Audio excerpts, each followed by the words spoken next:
Open the cupboard next to the sink in almost any British kitchen. And there it is, wedged under the counter, next to the bin, below the chopping board, humming through the spin cycle, while dinner cooks 4 feet away.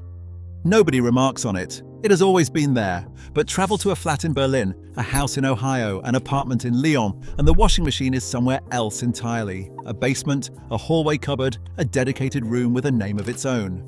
In Britain, more than 9 in 10 washing machines are installed in the kitchen. In much of Europe and North America, that number is closer to reversed. This is not a story about laundry. It is a story about how Britain plumbed water into homes that were never built with room for it.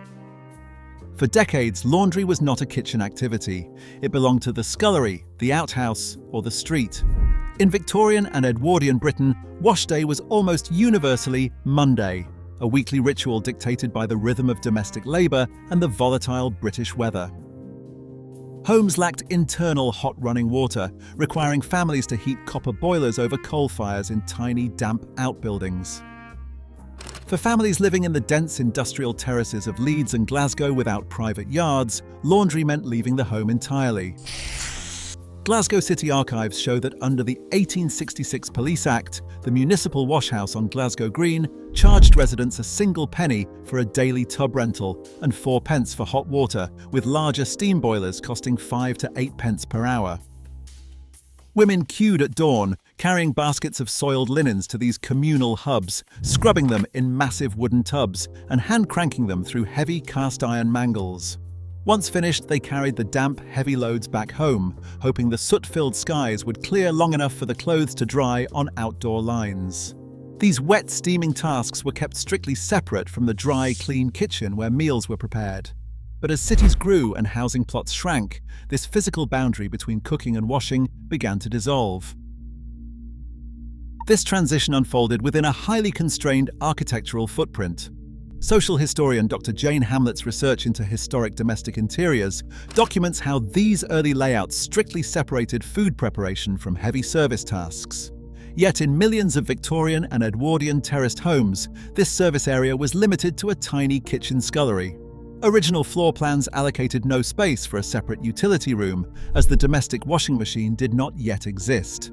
Instead, the scullery, with its single stone or ceramic sink, was the only wet space on the ground floor. Because bathrooms lacked plumbing or were located outside, this kitchen sink served as the sole connection for both fresh water and drainage. Any future appliance would have to fit into this existing plumbing hub. The passage of the 1944 Housing Temporary Accommodation Act launched a massive program of prefabricated home construction. Models like the Taran, Uniseco, and aluminium AIROH bungalows introduced an unfamiliar standard: a fully fitted kitchen. These compact modular layouts concentrated all water, drainage, and heating services into a single, pre-assembled wall cavity. Instead of an outdoor outhouse, a gas-fired copper boiler was integrated directly into the kitchen workstation. Early tenants recalled the oppressive steam and coal heat of wash days, with the bulky boiler taking up valuable kitchen space. This design permanently consolidated laundry and cooking within the same 4 walls. As the post-war rebuilding effort expanded mains water and drainage across British cities, the physical placement of the washing machine came down to a simple calculation of plumbing economics. Installing secondary hot and cold supply lines along with a dedicated waste pipe to another part of the house required significant extra labour, expensive copper piping, and invasive structural work. Tapping into the existing plumbing network of the kitchen sink was vastly cheaper and faster, requiring no cutting of floor joists or breakthroughs in solid brick walls. This physical reality was reinforced by national housing policy. In his research on 20th century public housing, architectural historian John Boughton points out that while the 1961 Parker-Morris standards established strict minimum room sizes for new council homes, they did not mandate a separate utility room. Without a policy requirement or budget for a second wet area, municipal designers and private builders consistently chose the most affordable layout. The default solution was to route the water supply and drainage pipes directly beneath the kitchen counter, immediately adjacent to the sink. This single practical compromise standardized the 600mm appliance gap under the kitchen worktop as the primary domestic laundry hub. It was an omission of design rather than a deliberate choice, driven entirely by the immediate cost savings of the shortest possible pipe run. Appliance manufacturers quickly adapted to this pre-existing physical boundary. In 1948, Hoover launched the Hoover-matic, a compact freestanding unit designed to slide into these restricted spaces. Throughout the 1950s, twin-tub machines and slot-in models from Hoover, English Electric, and Hotpoint were engineered specifically for British kitchen units, rather than an American-style laundry layout. Design historian Deborah Sugg Ryan notes that trade catalogues from this era treated the kitchen bay as the definitive design envelope. Surviving appliances catalogued by the Science Museum Group confirm that these early machines were sized precisely to slide under the counter. This standardization of the 600mm appliance gap linked kitchen unit dimensions to the washing machine's permanent place, cementing its position in the heart of the home. Across the Atlantic, residential development followed a different path. Post-war American suburbs popularized dedicated laundry rooms, built on a historical pattern of spacious basements. Today, this separation remains standard. The 2023 US Survey of Construction reports that approximately 72% of new single-family homes feature laundry connections on the first floor, while only about 1% are located in basements or garages. These first-floor installations occupy dedicated utility closets or rooms rather than the kitchen. This spatial division reflects a housing stock designed with the footprint to keep cooking and washing entirely separate. In continental Europe, domestic layouts trace a similar link between architectural form and appliance placement. German and Austrian apartment buildings frequently concentrate washing machines in a Waschküche, a shared basement laundry room, while French houses often allocate a distinct buanderie, or utility room, for laundry. These arrangements are made possible by larger average floor plates.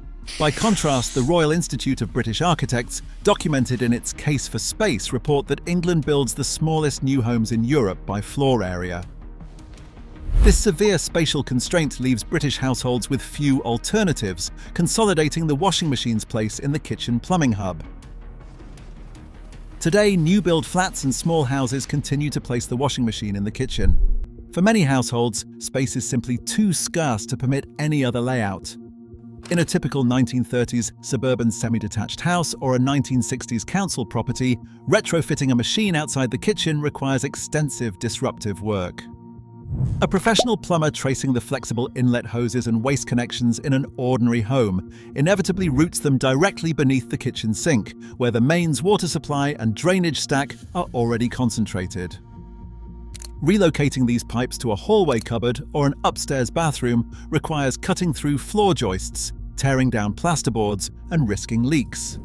Instead of moving the appliance, modern renovations often choose concealment, hiding it behind integrated cabinet doors. While developers market separate utility rooms in larger, premium properties built since the 2000s, the vast majority of Britain's existing housing stock lacks an alternative space.